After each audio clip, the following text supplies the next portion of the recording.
The MAGA hat. This is why. Sage Steele Show, Byron Donalds Wesley Hunt. Okay. These are men. And they got style. And this is the Republican Party. If you didn't know, now you know. Baker. I think we're rolling on that, Mr. Congressman. We are. My mother would tell you, my teachers would tell you, I've never really been one to ask for permission. I ask for forgiveness. Yes. But I think honestly in life, you have to see a star and you chart that course and you just go get it. And that mentality, forget politics, forget everything else. That mentality in life, I think is what breeds success in a lot of people. You can't listen to what everybody's saying. You can't be conformed to what everybody says the pathway is. Right. You have to see the goal and just go for it. And you might fail. I remember my first congressional race, 2012. I didn't win. I lost. I came in 5th out of 6 people. I won my county. People say, oh, you lost. The way I looked at it was I failed forward. I was a better person. I knew more about myself. I knew what I could deal with, what I could take, what I couldn't, having gone through that process, even though I wasn't successful. He just went right into his talking points. He just went right down the list. Check. That was right off the bat. It's real. I love it. Okay, officially, welcome, Always. Byron Donalds from Florida, the great state of Florida, soon to be my home state of Florida, and the great state of Texas as well, Wesley Hunt. Thank you for being here, both of you. Thank you for having me. This is the first time I've ever done on the Sage Steele Show. 2 people. You're my first victims. Here we go. Get comfortable. We're in the hot. You're poison. Get comfortable. Yes, absolutely. So we have you not asking for forgiveness. You just do that. You're a risk taker. And then we got cowboy boots. So Texas. you're bringing it. Oh, Texas. Heck yeah. In fact, my wife says you're not buying any more boots because they can't fit in the closet anymore. Are you serious? Oh my God. How many do you have? It's a problem. I don't want to talk about it. It's a problem. It's a problem. It's a problem. 11. 11. Are they like Lucchese, like the fancy? Lucchese. See, are you impressed that I knew that? I'm actually thoroughly impressed. I was. Why are you moving to Florida? You shouldn't come to Texas. Listen, those are the only 2 states I would move to. No, and Tennessee. I don't know why. Right? Tennessee was state number 3. We're state number 2, and you obviously being state number 1. This is easy stuff. We all know everything's bigger and better in Texas. Oh, everyone knows that. Got him. You know it. I know it. Everybody. That's not what I heard. Yes, you did. That's not what I heard. This would be the best hour ever. It is. I will say, I love your state. Austin's a little interesting, but I like it. I just like. Wait, sorry. Your state. I like our ocean. Yes. Peninsula, baby. Peninsula life. I mean, that's the one thing. You can go way down to the Gulf of Corpus Christi, right? But I mean, I got Mexico is not it. I gotta give them that. I gotta give them the beaches. The Atlantic Ocean in Fort Lauderdale, where I'm going. I'm just saying, you can visit. Feel free. I will visit. Listen, man, the water too. Aqua. Yes. Aqua. You don't gotta go to the Caribbean. Hit Fort Lauderdale. He probably has Texas turquoise aqua jewelry. No. I don't know, do they? I'm trying. Is that North Texas? I'm trying to help you. Let's talk about New York. Let's talk about it. Wherever you want to go. If you want to go here, we'll taxes, the economy, inflation, the border. There's a lot to talk about. And actually, let me really start by having you all explain why we're here in Atlanta. I'll just say this. Tomorrow night, so when you all see this will have already passed, but we're going to talk about important things that are going to make it worth watching. Tomorrow night is the first presidential debate here in Atlanta, so that's why everybody is here. And needless to say, I can't wait. Leave that alone. With that, though, was it your idea to have the little shindig that we're having tonight here in Atlanta? So we started off as a Congress Cognac and Cigars. Congress, cognac, and cigars. Yeah, and we started off in Philly. And Byron's a very good friend of mine, as you can see. I mean, he's one of my best friends on Capitol Hill. And the idea of us being one of 4 Black Republicans and being able to take the message of what it means to be conservative to the Black community is something that my team thought about. And the first person that came to mind to join us in this endeavor was Byron. As you can see, authentic. He understands the community. He understands his background. He understands how to articulate exactly what we need to articulate to our community. And to team up with him on an endeavor like this has been too much fun. And who doesn't like cognac? We love cigars. And why not just go have a nuanced conversation in the Black community and talk about, let's talk turkey. Let's talk about taxes. Let's talk about immigration. Let's talk about crime. And it's the idea of telling people this, especially Black people, you don't have to be a Democrat. Here's two examples. He and I have been Black for a very long time, for like our entire lives. You know what I mean? And we see American issues being Black issues. Just that conservatives haven't gone to the community, gone to the Black community and explained it in a nuanced way in order to get the Black vote more for conservatives, which we believe is in the best interest of not just the community, but the entire country as a whole. Well said. What did he say to you Well said. when he shared this idea with you? And what was your initial reaction? Cigars, cognac? Cigars and cognac. Let's go talk. Stop. That's what he said. Cigars, cognac? Yes, I'm there. Yes. I'll be there. Let's do it. Yeah. The way he mentioned it, I was excited. I go, okay, I could be a part of this, because I think people are always wondering, especially on the outside of politics, how come you Republicans aren't doing this? How come you Republicans aren't doing that? What people don't understand is that you have the party, which is really focused on legal challenges and dealing with ballot integrity and that kind of stuff. And then you have elected representatives, and the elected representatives are doing their job. They're raising money to continue to go back and do their job. They're doing stuff in their districts. And so what it takes is for members to take a step back from the hamster wheel that members of Congress and elected officials, state reps, state senators, even local officials, county commissioners, city council members, school board members, you're on this hamster wheel as an elected official. So for Wesley to take a step back and say, here's what I want to do, which is outside of the other things we got to do. Would you join me? I was like, dude, I'm in. Let's get it. Yeah. Let's go. Philadelphia, Atlanta. Do you have any others coming up? And hopefully Milwaukee, right before the convention. convention. Yep, makes sense. Shoot. Gosh, there's so much to dive into. I want to say thank you, first of all, for asking me to be involved. It's something that I have longed for, just to have discussions and conversation.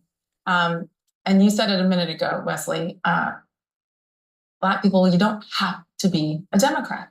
And if you want to, great. The point is, why is that a thing? Why, everywhere we go around the country, if you're not a Democrat, it's like, what? And sometimes we know what can come of that, and it can be quite ugly. Why do you think that exists? Well, I think Byron said up in Philly, he goes, look, we just want to have a conversation. We don't want vitriol. We don't want hate. We don't want to get into a fight. We want you to understand. We want to listen to you. We also, because the reason why is we need more Wesley Hunt and Byron Donald. You understand? Elect more Wesley Hunt and Byron Donald, and then we have more. There it is. We need more of them. That's what. Do you hear them? They to the point. They don't mess around. I love it. I want you to listen to us as well, so we can explain this. And look, my parents grew up in a segregated South. My dad's 75 years old. Your father, you mentioned, is 78 years old. My father's my hero. Yeah, same. And my dad retired lieutenant colonel in the military, served for a very long time. And my dad would always tell me, he goes, son, I had it difficult. You don't have it difficult. He would tell me that often. And there was a time in this country to where you voted Democrat because your mama voted Democrat, and your grandma voted Democrat, and your granddad, and you're supposed to do it without asking questions because that was the time. We've evolved. We've changed. Byron and I are two congressmen from white majority districts that President Trump would have won by 20 plus points, and we both won overwhelmingly as Black men. We are literally living Dr. Martin Luther King's dream. We're being judged not by the color of our skin, but by the content of our character. And so whenever we bring this message to people, a lot of people, they're slack-jawed. They cannot believe it because they don't think that we exist. But we exist because we aren't really talking about race. We're talking about the country and what's important for everyone. And with that said, Byron's background, my background, look, my parents are from New Orleans. My parents are from the hood. I get it. My mom participated in the civil rights movement. But the values that they raised us, that they imbued within my brother, sister, and I, that's why we all three went to West Point, those are conservative values. They are. And the Democrat Party right now doesn't hold those values. And so at some point, we have to look at each other and say, am I going to vote a certain way because we have traditionally, or am I going to vote my best interest? Or am I going to vote with people that share the values that I grew up with? And most of the country is actually right, center right. Yeah. So they are going to try to divide us based on racial lines, race, religion, color, creed. If you don't agree with them, you're racist. If you're Black, you're an Uncle Tom. I can tell you right now, Uncle Tom, that's a lot. How about like a first cousin or second cousin once removed, something like that. I mean, that's kind of harsh, uncle. But I take that, I say that in a snarky way because, again, we love Black people. We care about Black issues. We care so much that we are willing to take this message to the Black community and take all the heat rounds that go with it.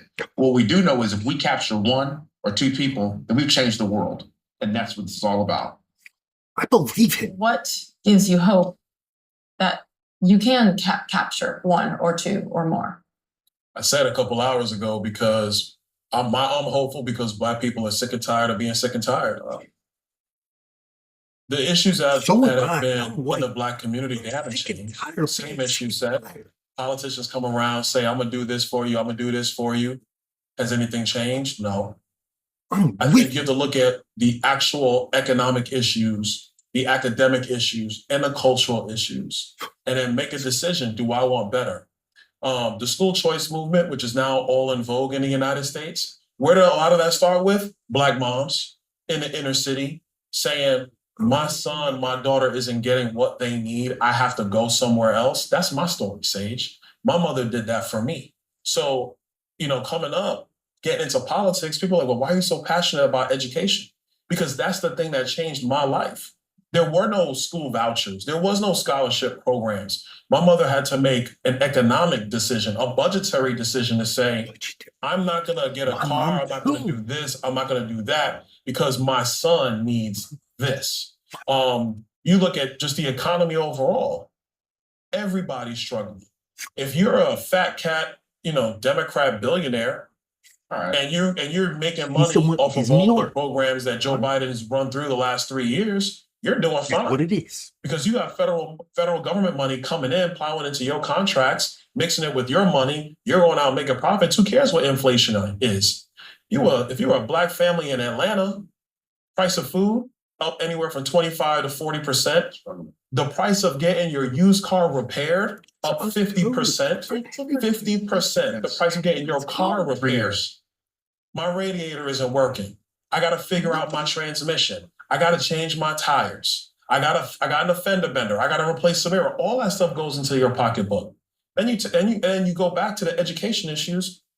We watched the Democrats lock Black kids out of schools for 2 years. What kids were being locked out of schools? Black kids, Hispanic kids, poor white kids. They are now academically behind for 2 years. So then what America are they going to inherit? Are they going to be ready for what is necessary going forward? Those are the issues that really matter. Not the historical view of how Black people have voted in this country. It is about what is happening today, what's going to matter going forward tomorrow, because that's what's going to allow for Black people to step into the fullness of America, to be able to compete amongst other races, to be able to achieve with other races. And look, we're doing it now. That's the crazy part. You have very successful Black people in our country. So their success, Wesley talked about our successes, their successes could not even be fathomable in 1950. Not even close. Not close. The level of successes that exist today, obviously we have our athletes, obviously we have our entertainers. You have Black business owners growing, becoming bigger. You have a whole new line of guys in private equity, in the hedge fund world, Big time. in finance, in law. We need to celebrate those things, but that doesn't mean you stop. You make sure the policy is together. You make sure the policy is right. The Democrat Party, their policy is terrible. It's not going to work. So that's why we go out on the road and take that message every day. The thing is, we know it's not going to work because it has not already for years and years and years. I had this conversation a lot, actually, just again, trying to have the conversation. Just in the last 3 years, tell me what's better. Tell me what's better. And that doesn't go for just the Black people, Hispanic people, that's for everyone. You get the holy hush on that question. Yes. That's what comes. 100%. And / or it goes to, I know, but Donald Trump, da, da, da, da. And I'm like, it's so weak. Tired of Like, that. not gonna work. so I think if we're focusing on the Black vote, Black people know that. Why has there not been a change up until now when we're all smart enough to see based on what? The grocery store, getting that radiator fixed. But there's still this hesitation. Well, what I'm saying is this. This is one of the few times in American history where you have had a president and then you have it for 4 years. Then you have a different president for 4 years. And then the other president is running against the current president again. It's crazy. So we can look at this and say, I was alive and well 4 years ago. This is actually not 8 years, 4 years ago. There was a precipitous fall off and a precipitous decline. And for lack of a better word, I don't have the vernacular to describe it, for everything. What happened? Well, Joe Biden and Kamala Harris happened. And then you have President Trump that then comes back and says, I'm back. Do you miss me? And a lot of people are saying, yes, we do miss We love you. Or they're We need you. Oh, they reach for it. Whatever. He and I will be walking through the airport and somebody will pat me on the shoulder. Hey, Wesley, I just want to let you know. Thank you for doing. But if they were a Biden supporter, it's just, how dare you? How can you do these things? It's insulting to those that remain quiet. But that silent majority is alive and well. That's what we see every day. People don't want to be criticized. It's hard. People don't want to get in fights with family members and lose friends. That's hard. Byron and I are cut from the same cloth. I'm an Apache pilot. I don't care. If you don't like me, somebody else will. Byron's from New York. I don't care. Byron's from New York. We're cut from the same cloth. And if we aren't the voices for these people to represent them, then they have no voice at all. And there's no one to look up to. And they can say, you know what? I'm not going to walk to Thanksgiving dinner and start hurling out how I feel about Donald Trump. But see, these two guys, I got you. I see it. I got you. And then lastly, I'll say this, Sage. The last couple of weeks, President Trump raised almost $500 million. Crazy. That bank account look good, man. It's a record for good. The most money raised in 2 weeks for a presidential candidate in the history of this country. Where'd that come from? I can tell you, it's not tech Democrat billionaires. It's everyday mom and pop that just looking around and say, here's $20 here, here's $5 here. I can't take it anymore. We are seeing this in droves. And money always talks. So the silent majority is very real. Byron and I are the ones that are willing to be vocal about it and to let the people know that we will be your voice. Well, I love that people are coming up to you, and that surprises me not at all that people are coming up to you publicly, privately, probably on social media as well, which speaks volumes. The fear thing is real. And I get frustrated sometimes because people say the same thing to me quietly, like, thank you. I'm like, of course, but we need your help. Like, this is not going to happen if you live in fear. Again, I started to talk about empathy because empathy is everything. I understand why people stay silent. We all have experienced it. I always say I'm a prime example of why people just stay quiet, because you get canceled. You can't. And how do you pay your bills? And how do you take care of your kids? And how do you do those things? I get it. I've been on the floor sobbing. Like, I get it. Overstand. Yeah. And then with that exists, are you going to be able to be okay with yourself by being silent when so much is at risk? Are you telling me that there was never a fear with either one of you two when you were younger, knowing I had these feelings, but I'm going to get ostracized in my community if I'm true to myself? Was there ever a time where you thought, this is a lot, and I don't know? Oh, yeah. A lot of times. But then I look at my sons. My oldest son is 20, going to graduate college next year, 16-year-old, 13-year-old. And for me, the first thought after you hit that fear wall is, but what lesson am I teaching them? That you feel so passionately about something, you truly believe in something, and then you have the facts behind you, but you're gonna let the world tell you you're wrong. Like some of the great inventions in our economy were pushed by people who were told, no, that won't work. Yeah. And then you had to look at that and say, no, this is going to work. And you move forward. And a lot of times that road is a lonely one. That's a road you walk by yourself.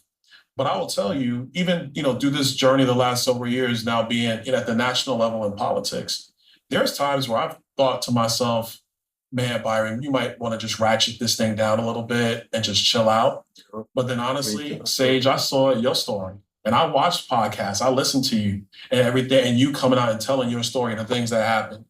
And watching you do that, I'm like, well, then what am I worried about? She's opening up things that are personal that she never wanted to cover. And now she's letting it be known. That gave me fuel to say, well, shoot, all I'm doing is talking about public policy. And all I'm talking about is saying that Donald Trump is the person to lead this country. That when you see people take that journey and take that step, what it does, I believe it fuels more people. I'll tell you a story on this. George Washington University, I was there when they still had the encampments going on. And so the university president told us that most of the people in these encampments didn't even go to GW. They are people from outside. They're paid agitators. We've all seen them. So I go, we're talking about, are we going to go see the encampments? I'm like, let's go. So we're walking through the encampments and I'm taking on protesters and encampment people left and right. And I hear this voice over my shoulder. And this voice is saying, yeah, get off my campus. Yeah, you don't belong here. Yeah, you don't belong here. When I walked up, I didn't see anybody doing that. I looked over my shoulder. There was a Jewish student, goes to GW. He might have been 5'5", 5'6". He saw me taking them on. He's like, well, if he's taking them on, I could take them. Wow. And having the strength and the will to step through when everybody says you shouldn't or you can't, or that fear wall where we all hit it. We all hit the fear wall. But walking through that, what you begin to realize is there is the silent majority like Wesley's talking about. There are people out there who are saying, I do agree with that. Thank you for saying that. Keep going. So when he's in the airport, I'm in the airport, you're in the airport, and people come up and they go, thank you. I'm really glad you're speaking that way. It gives you the fuel to continue. Hi, guys. Thanks again. I'm going to take a break here because this is a long one and it's so good. Stay focused. I had to make a part two because I don't know how to edit together.